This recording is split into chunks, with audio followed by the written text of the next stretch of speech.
Bismillahirrahmanirrahim. Assalamu alaikum. Welcome to biology class grade 10. Today the topic which we are going to discuss is respiratory disorders, which is mentioned in chapter number 10 of your book Gaseous Exchange on page number 11 and so on. Now, first of all, you must know about the respiratory disorders. Respiratory disorders क्या हैं? Respiratory disorders सांस की बीमारियों को कहा जाता है, जिनमें कुछ बीमारियों के नाम या कुछ डिजीज़ेस के नाम यहाँ पर मौजूद हैं, starting from bronchitis, emphysema, pneumonia, asthma and lung cancer. Starting from the respiratory disorder, we can also inform you about that there are a number of respiratory disorders which affect people, and the percentage of such disorder is particularly high in Pakistan. It is due to the more concentration of air pollutants, not only in the urban but also in the rural atmosphere. Respiratory disorders का ताल्लुक all over the world यानी पूरी दुनिया में बहुत सारे लोग हैं जो कि इन बीमारियों का शिकार होते हैं, लेकिन पाकिस्तान में इनकी जो रेट है, शरह है, वो बहुत ज़्यादा है. इसकी वजह ये करार दी गई है कि जो कि यहाँ पर आबादी और साथ साथ आबादी के साथ जो माहौल की आलूदगी है वो बहुत ज़्यादा है. लिहाजा ना सिर्फ ये कि शहरों में बल्कि गाँव में भी रिस्पायरेटरी डिसऑर्डर्स के बहुत सारे जो सीन्स हैं, जो पेशेंट्स हैं, वो देखे गए हैं. अब इन तमाम रिस्पायरेटरी डिसऑर्डर्स का जिनकी यहाँ पर लिस्ट बनाई गई है, सबसे पहले हम डिस्कस करने जा रहे हैं ब्रोंकाइटिस को. So what is bronchitis? Bronchitis is basically the inflammation of the bronchi और bronchioles which are the part of air passageway in your body. So which results in excessive secretion of mucus into these tubes, leading to the swelling of the tubular walls or tubules and narrowing of the tubes. Basically इस process में जिसमें हम bronchitis का जिक्र कर रहे हैं, इस डिजीज़ के अंदर ब्रोंकाई और ब्रोंक्यूल्स के अंदर जो कि सांस की नालियों में ही या एयर पैसेजवे में शुमार होती हैं, उनमें इन्फ्लेमेशन हो जाती है. ये इन्फ्लेमेशन क्या है? ये इन्फ्लेमेशन 3 तरह से होती है. या तो ये आपका नॉर्मल फॉर एग्जांपल ब्रोंकाई है या ब्रोंकस है, और ये आपका जो एबनॉर्मल कंडीशन है ब्रोंकाइटिस की वो है. इसमें आपको नज़र आ रहा है कि प्लेंटिफुल सप्लाई के लिए यहाँ पर एक बड़ा सा होल है जिसमें से एयर इजीली पास हो सकती है, लेकिन यहाँ पर थोड़ी सी श्रिंकिंग फॉर्म में आपको नज़र आ रहा है कि air can not pass through it because it is inflamed. And what is inflammation mean? सबसे पहले कि अतराफ में इसमें थोड़ी सी आपको स्वेलिंग नज़र आएगी, ये फूल जाएगा या स्वेल हो जाएगा, और साथ साथ इसमें जो है वो रेडनेस अपीयर होगी, यानी ये रेड हो जाएगा. और थर्ड पॉइंट ये होगा कि साथ साथ जो इसके अंदर जो पैसेज है वो तंग हो जाएगा, नैरो हो जाएगा. And it is due to the excessive secretion of the mucus, जो कि एक लिक्विड है जो इनके अंदर इन ब्रोंकाई और ब्रोंक्यूल्स के अंदर सीक्रीट होता है. तो उसकी बहुत ज़्यादा मकदार में खारिज होने का जो अमल है वो तेज़ी से होगा, जिसकी वजह से ये कंडीशन यानी क्या क्या कंडीशंस आपके सामने इस वक्त नज़र आ रही हैं कि रेडनेस हो जाएगी, रेडनेस, और थोड़ा सा देखें आपको साइज़ इसके अकॉर्डिंग बड़ा लग रहा है. तो क्या हो गया? ये ऐसा लग रहा है कि ये ओवर लार्ज हो गया. तो ओवर लार्ज कंडीशन क्या है इसकी? कि स्वेलिंग हो जाएगी. एंड अलॉन्ग विद इट ये थोड़ा सा आपको बीच में जो पैसेज नज़र आ रहा है या रास्ता या ओपनिंग नज़र आ रही है, ये यहाँ पर बड़ी और यहाँ पर छोटी है, जो इंडिकेट कर रही है कि ये नैरो हो गया है. Narrowing of the tubercles through which less air will be entered. Now come to the next heading of the bronchitis. What are the main causes? So it is basically caused by viruses, bacteria, or exposure to some chemical irritants which are basically including tobacco smoke, यानी viruses, bacteria और कुछ chemical जो कि सांस की बीमारियों के लिए इरिटेट होते हैं या सांस की बीमारियों में इरिटेशन का सबब बनते हैं, उनमें टोबैको स्मोक शामिल है, यानी सिगरेट का धुआं. After causes, another heading given in front of you is types of bronchitis. Now there are two major types of bronchitis. First one is acute bronchitis and the second one is chronic bronchitis. Acute bronchitis usually lasts about 2 weeks and the patient recovers with no permanent damage to the bronchi or bronchioles. While in case of chronic bronchitis, the bronchi develop severe sort of inflammation, that is chronic inflammation, which usually lasts about the 3 months to 2 years. And here I also want to tell you about that the majority of people diagnosed with the chronic bronchitis are 45 years of age or more than this. So basically अगर bronchitis की types के हवाले से देखें तो इसकी दो अक़साम हैं, एक acute bronchitis कहलाती है और दूसरी chronic bronchitis. Acute bronchitis में जो पेशेंट की रिकवरी का जो टाइम है वो 2 वीक्स है, यानी पेशेंट बग़ैर ब्रोंकाई और ब्रोंक्यूल्स के डैमेज हुए बग़ैर ही जल्दी रिकवर हो जाता है, यानी 2 हफ्तों में वो ठीक हो जाता है. जबकि क्रोनिक ब्रोंकाइटिस थोड़ी सी शदीद नौइयत की बीमारी है, शदीद हालत है, जिसमें पेशेंट को तकरीबन सही होने में 3 मंथ यानी कम से कम 3 मंथ और ज़्यादा से ज़्यादा 2 ईयर्स का अरसा जो है वो दरकार होता है.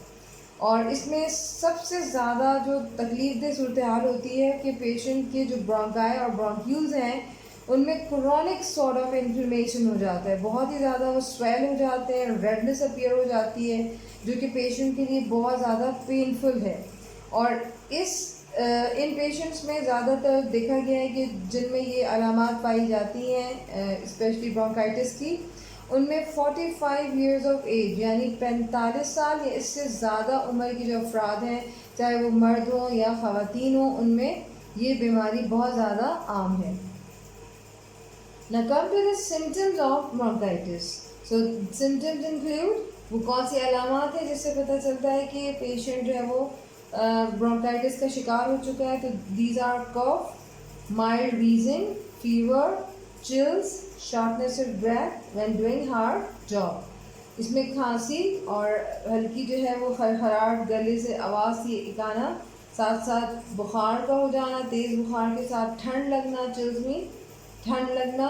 और लास्ट में इन्होंने जो सिम्टम्स बताया है वो है कि अगर एक पेशेंट जो कि इस बीमारी का शिकार है बहुत ज़्यादा हार्ड एक्सरसाइज करे, जैसे सीढ़ियाँ चढ़ना है, साइकिल है, स्विमिंग है, बहुत तेज़ी से वो भाग रहा है, रन कर रहा है, तो ये तमाम जो कंडीशंस हैं उसके लिए वो हार्ड जॉब्स होंगी. और ये इन हार्ड जॉब्स के दौरान उसको फील होगा, अगर वो ब्रोंकाइटिस का मरीज़ है तो उससे सांस लेने में दुश्वारी महसूस होगी. So these are all symptoms of bronchitis.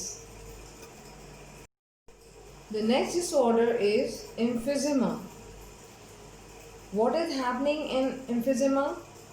That the destruction of the wall of alveoli occurs.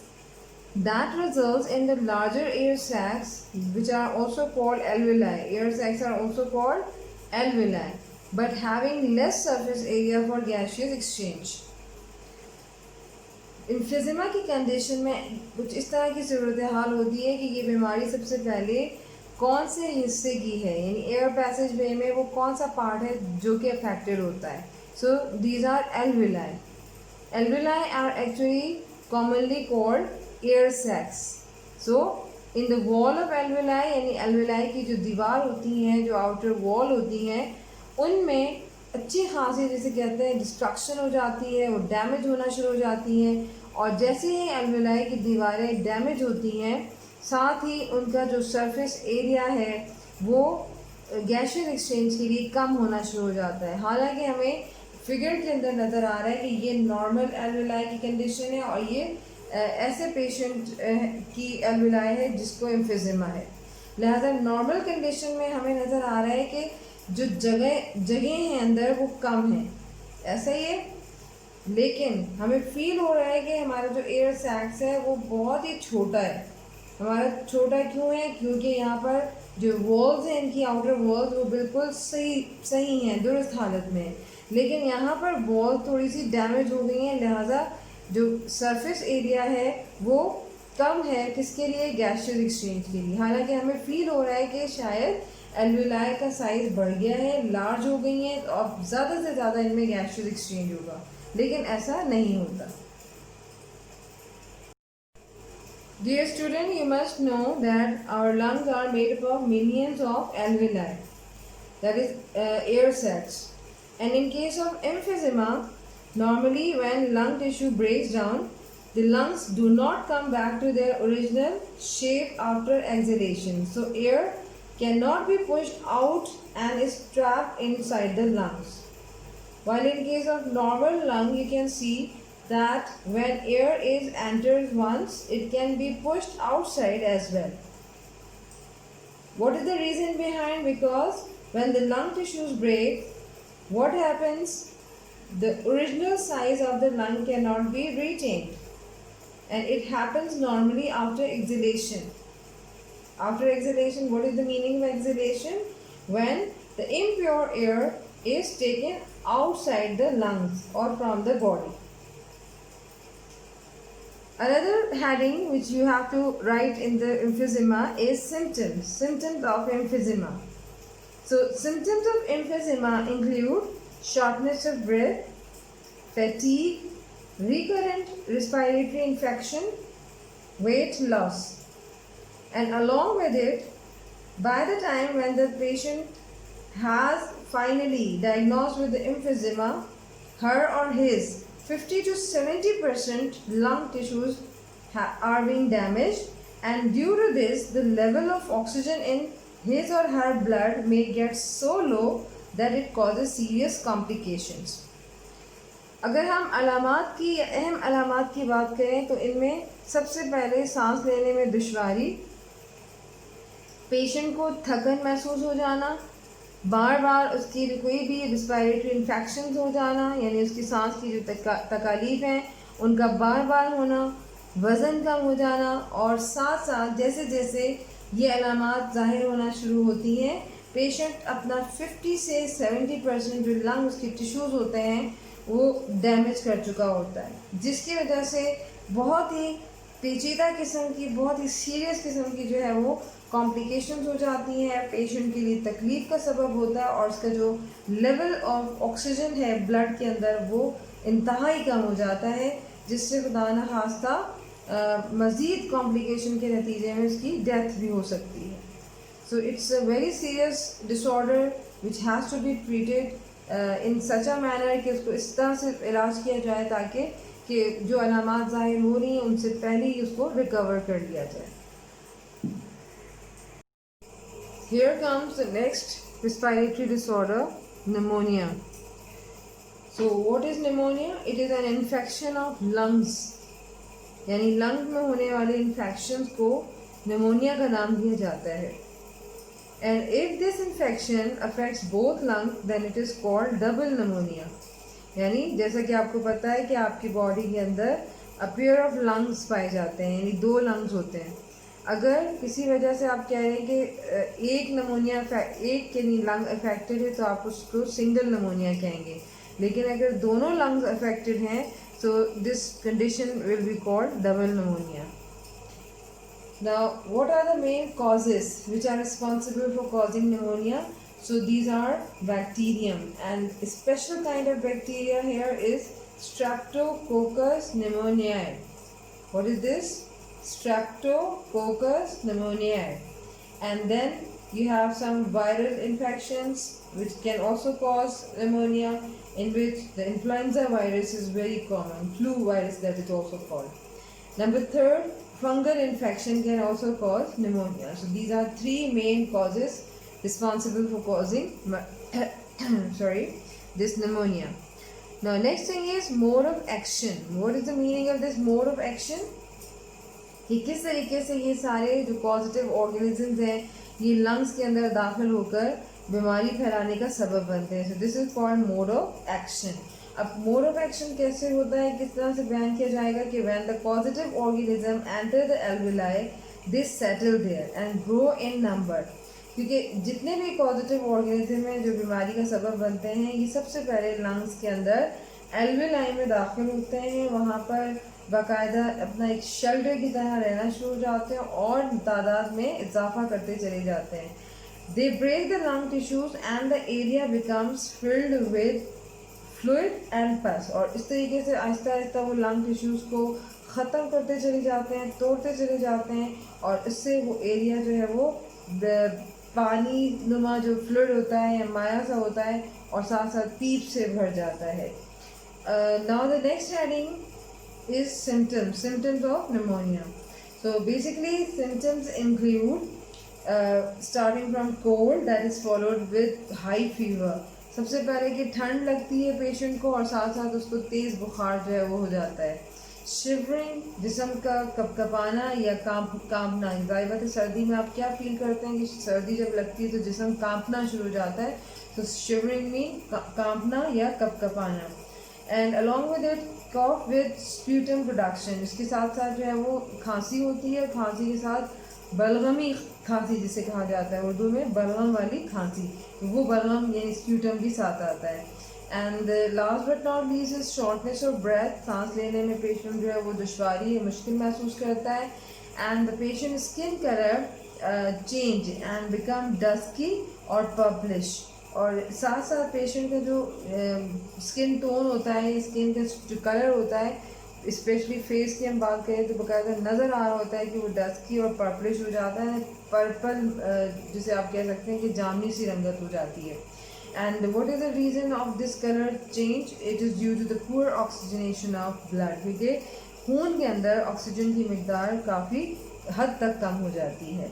These are some of the symptoms including causes and mode of action of these positive organisms.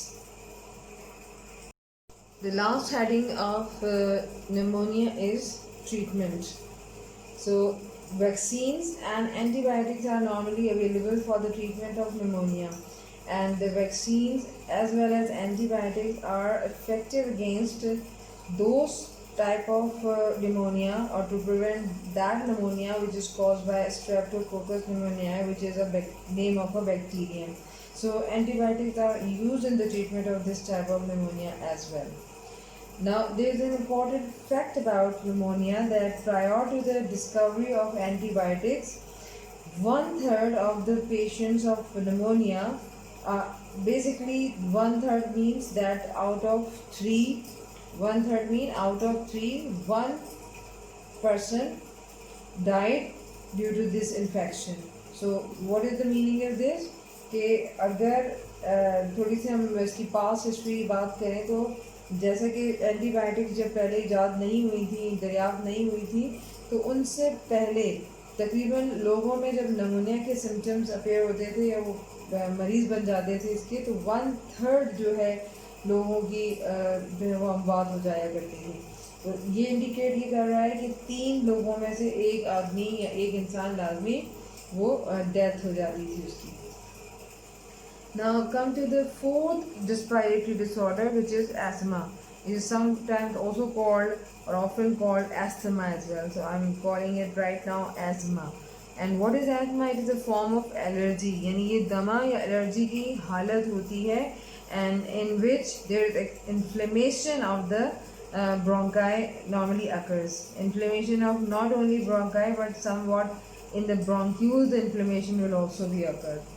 Now, due to this inflammation, more mucus production and the narrowing of the airways occurs, and along with it, as asthma patient normally feels that his or her bronchi or bronchiole becomes sensitive to different allergens. So this is the cause of asthma. That what are the main causes of asthma? Asthma is basically caused by different type of allergens. And what are allergens? Which are allergy causing factor. Allergy पैदा करने वाले जितने भी अवामिल हैं उनको allergens कहा जाता है. And what are the examples of allergens? These are dust, smoke, perfumes, pollen and so many others.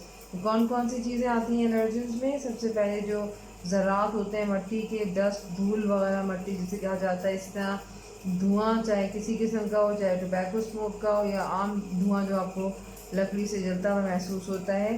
Perfumes हैं, साथ साथ जो खुशबूदार या जो फ्रेगरेंस वाली चीज़ें हैं, उनसे भी एस्थमा की जो हैं वो शिकायत सामने आई हैं. और पोलन में आपको पता है कि इस्लामाबाद के एरिया में पोलन एलर्जी के नाम से ये मशहूर है, जिसमें पोलन क्या चीज़ है, पोलन जो है वो छोटे छोटे माइक्रोस्कोपिक जो हैं वो समझे सीड्स की तरह के सेल्स हैं, और ये हमें आंखों से नज़र नहीं आते, और खुदा न खासा ये एयर पैसेज वे में दाखिल हो जाएं तो भी ख़तरनाक हद तक इस बीमारी का सबब बन सकते हैं।